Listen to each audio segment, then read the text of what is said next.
Subscribe कीजिए हमारे channel को और लेटेस्ट अपडेट पाने के लिए बेल आइकन को दबाइए। बोलो समय माता जी की जय। जी हाँ, श्री विश्वनाथ गुप्ता जी जिनके द्वारा उपदी गांव में समय माता जी का सुंदर सा मंदिर स्थापित किया गया है। ऐसे भक्त को माता रानी खुशहाल रखे और धन्य धान से पूर्ण रखे।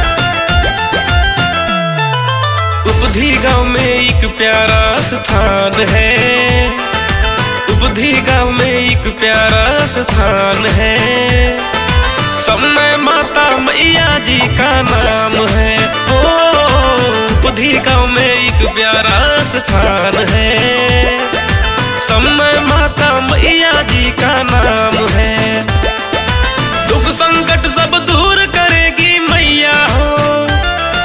बीच धार में अगर फंसी हो नैया हो। उपदी गांव में एक प्यारा स्थान है। समय माता मैया जी का नाम है। उपदी गांव में एक प्यारा स्थान है। समय माता मैया जी का नाम है।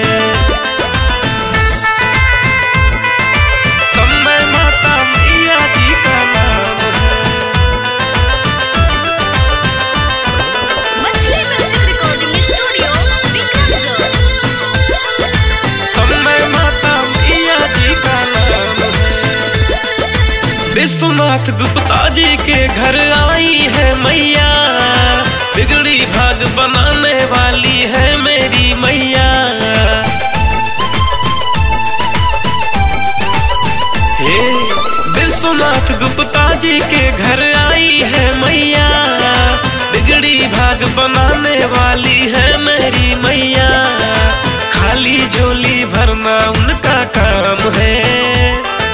खाली झोली भरना उनका काम है।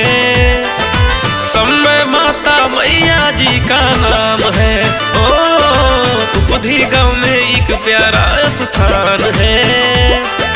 समय माता मैया जी का नाम है।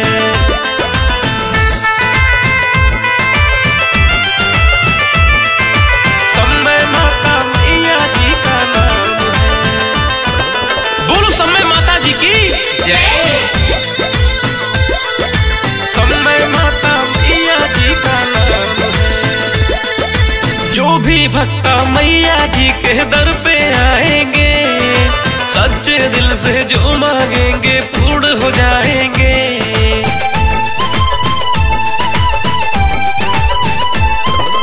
जो भी भक्ता मैया जी के दर पे आएंगे, सच्चे दिल से जो मांगेंगे पूर्ण हो जाएंगे।